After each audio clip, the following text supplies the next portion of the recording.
pada bulan 12 ini telah pun masuk bulan ke-5, saya telah pun menginvestkan duit saya ke dalam StashAway dan portfolio saya adalah 100% saya invest ke dalam S&P 500. Jadi kenapa saya invest di dalam S&P 500 ini? Sebabnya adalah di mana data 100 tahun yang lepas menunjukkan average return apabila kita melabur ke dalam S&P 500 ini, kita boleh mendapatkan 10% profit ataupun return lah bila di averagekan. Tapi itu adalah average lah. Ada masa dia akan naik, ada masa dia akan turun, tapi bila kita averagekan selama 100 tahun, itulah yang kita dapat. Tapi prestasi lepas adalah bukannya jaminan untuk profit yang akan datang. Itu just sekadar kita punya anggaran sajalah ataupun prediction saja. Jadi jom kita lihat setelah 5 bulan melabur ke dalam S&P 500. Jadi portfolio S&P 500 saya berada di dalam flexible portfolio dan kategori yang very agresif. So in total saya punya portfolio mempunyai lebih kurang 4.5k dan bila kita tekan, kita nak tengok profit atau rugi. Okay, maknanya negatif guys. So daripada 4.7k total deposit saya telah pun mengalami kerugian negatif 170 dan andai kata saya sell sekarang, duit yang saya boleh dapat hanyalah sekitar 4.5k ringgit sahaja. So sebenarnya tak banyak lah. Jadi kita nak cuba tengok pada sebulan yang lepas, paling untung yang saya dapat adalah pada waktu 23 November saya profit lah, iaitu portfolio saya bernilai 4.8k ini dan saya untung hampir 100 ringgit lah pada waktu itu. Tapi sekarang kita dah negatif 170 ringgit, which is sakit juga tapi not bad lah. Sebab apa? Sebab biasanya dalam dunia stok ni lagi teruk jatuh, dan kalau kita tengok dekat saham-saham stok semua jatuh teruk. So ini kita jatuh memang jatuh tapi tak jatuh banyak. So ok lah, tak rasa terkilang sangat lah. Memang kita dah predicted lah benda ni sebenarnya. Bila tekan aside kita nampak portfolio saya adalah 99% US equity ataupun S&P 500 lah yang nampak ni. S&P 500 dengan 3 kodnya IVV yang dikeluarkan oleh iShares Core S&P 500 ETF. So ini adalah value dan number of unit, dan saya bakal menerima dividen daripada S&P 500 ini sebanyak $3 guys. Saya bakal dapat terima dividen lah. So kalau korang beli S&P 500, korang akan dapat dividen lah. Banyak ke sikit ke korang decide sendirilah. Saya dapat $3 daripada equity saya yang lebih kurang $1,000 ini. Cuma saya dah buat perubahan sikit, di mana saya punya amount of deposit hanyalah RM100 sahaja setiap bulan. Jadi saya tak deposit banyak ke dalam StashAway ini kerana kita semua dah sedia maklum bahawa bakal depan bakal berlaku new session, ataupun sebenarnya kita dah ada session lah, tapi kemungkinan besar lagi teruk lah tahun depan. So kita kena siap sedia untuk waktu itu. So saya tak boleh nak invest banyak sangat lah. Tetapi masalah yang paling besar adalah di mana fee yang dikenakan adalah 0.8% guys. Sangat-sangat tinggi. So kalau korang untung 1%, kalau korang untung lah 1%, baki yang tinggal setelah ditolak annual fee berapa? Korang hanya untung 0.2% kalau korang untung lah. So kalau korang dah floating ataupun dah rugi negatif 10%, kalau tambahkan dengan fee tadi, dia akan jadi negatif 10.8%. So senang cerita, kalau korang untung, korang punya untung makin sikit. Kalau korang rugi korang makin banyak.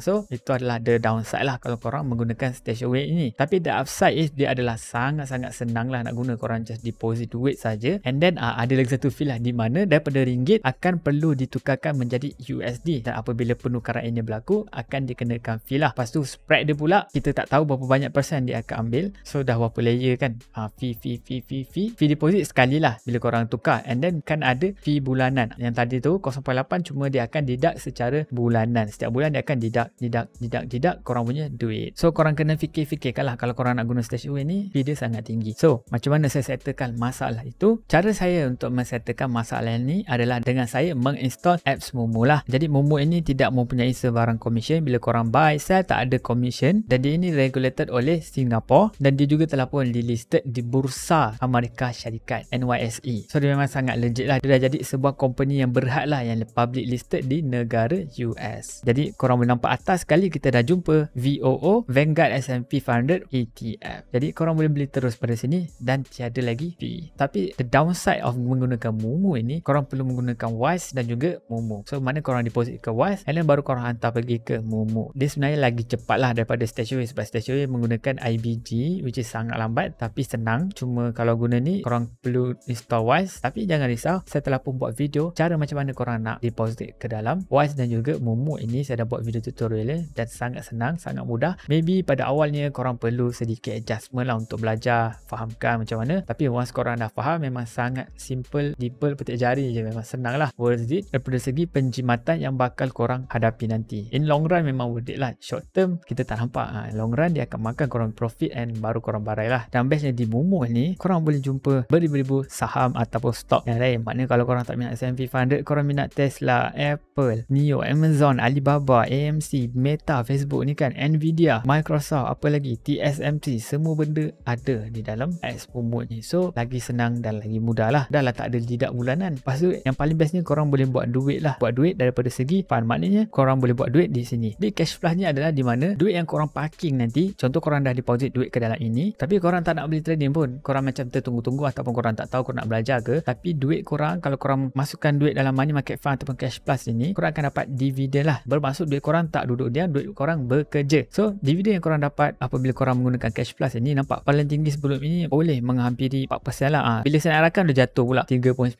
So ini berdasarkan 7 day yield lah. So kalau korang nak beli US stock, korang akan perlu ada USD. So bila ada USD tu dia akan dapat 3.6%. Tapi kalau korang nak beli Singapore punya stock, korang perlu ke SGD. Dan SGD tu boleh dapat sehingga 3.9%, which is okay lah bila kita compare kan dengan Tertiary Simple, iaitu yang ini di mana ringgit korang hanya boleh mendapat sekitar 3% sahajalah per annum. So kalau kita compare kat sini di Momo, korang punya USD boleh dapat 3.6%, korang punya SGD boleh dapat 3.9%. So lebih-lebih tinggi lah sebenarnya. So daripada situ saja korang dah untung lah. Lepas tu korang dapat diversify sikit lah. Bermaksud korang punya network bukan 100% berada di dalam ringgit saja. Sebab apa? Andai kata ringgit kita collapse ke apa ke, at least korang ada sikit duit lah di dalam currency luar negara seperti USD dan juga SGD. At least lah dia macam kononnya ada diversify sikit lah. Tapi tak adalah collapse kan. Biasanya kita akan mengalami bersegi penyusutan nilai ataupun jatuhnya harga ke kan. Sekarang ini saya mau tunjukkan cara macam mana korang nak convertkan korang punya Singapore dollar yang baru korang deposit daripada Wise tadi, yang mana telah progress ke dalam Momo ini, dan saya nak tunjukkan cara macam mana korang nak convert Singapore dollar menjadi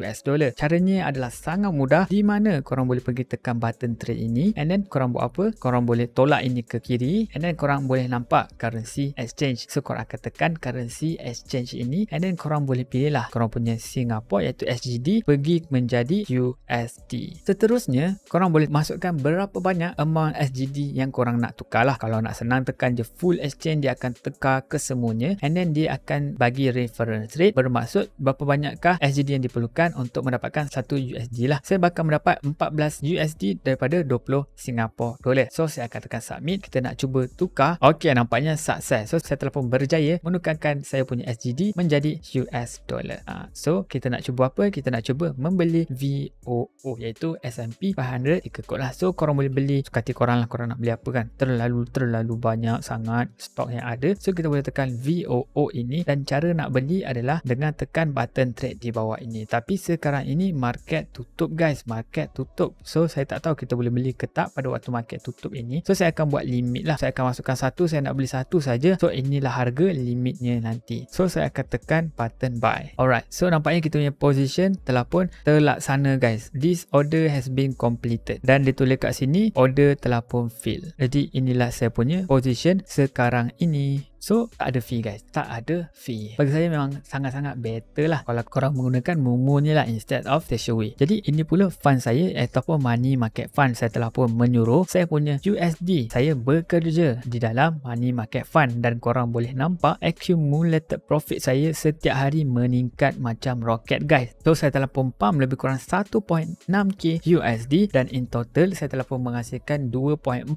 return guys. Saya dah untung $2 lebih kurang RM10 dengan hanya meletakkan di dalam money market fund US. So kalau kita tekan 7 day yield ni, kita boleh nampak lah berdasarkan 7 hari yang lepas berapakah rate dividen yang boleh dihasilkan, iaitu 3.6% saja untuk setahun, which is better lah bila kita compare kan dengan ringgit di Stashaway Simple tadi hanya 3% saja. Tapi kekurangan di dalam Momo ni adalah di mana setiap kali korang nak beli sebarang stok itu, korang perlu membeli full quantity. Contohnya Tesla ni kan, korang perlu membeli satu quantity, maknanya korang kena ada 150 USD baru korang boleh beli. And kalau korang tak cukup, saya cuba nak beli tapi saya tak cukup kan, kita akan buy menggunakan margin. Maknanya dia tak ada fractional share lah, maknanya korang perlu meminjam untuk mendapatkan satu saham Tesla ini. Nampak? Dia akan menjadi using margin. So kita akan cuba tekan buy lah.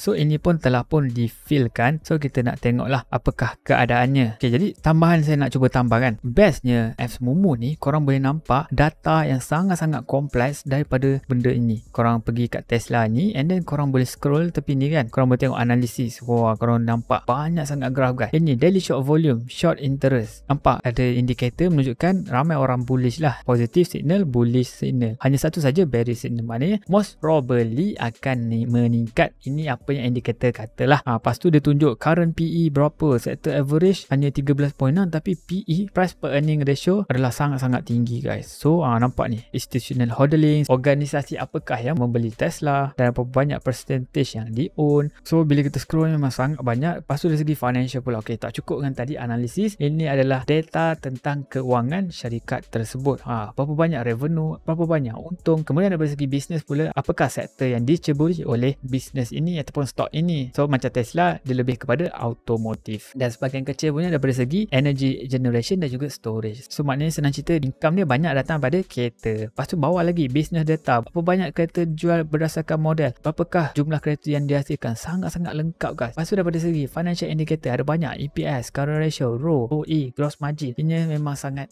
petik jari, semua benda ada. So benda ni memang sangat-sangat memudahkan korang untuk membuat sebarang pembelian. Ini sambil makan pun korang dah boleh buat research dengan sangat-sangat perfect lah. Ini pada segi financial statement. Korang boleh tengok dia untung ke tak ke, dia rugi ke. Lepas tu balance sheet dia pun ada. Korang boleh nampak asset dia berapa banyak, liability dia berapa banyak. So kalau tengok kat sini, dia punya asset lagi banyak pada liability dia. So sangat bagus lah. Maknanya dia boleh bayar hutang lah. And then pada segi cash flow statement, nampak ada positif. Maknanya duit dia positif. Dia banyak duit extra. Apabila duit banyak extra, maknanya menunjukkan bisnes ni sihat lah, maknanya dia tak rugi. Ini baru Tesla. So kalau korang minat minat Apple, korang boleh tengok banyak lagi guys. Jadi korang boleh nampak lah, untuk Apple pula, dia punya revenue adalah kebanyakan yang besarnya datang pada iPhone. Lebih daripada separuh income Apple adalah daripada iPhone. Kemudian services, and then wearable, Mac dan juga iPad.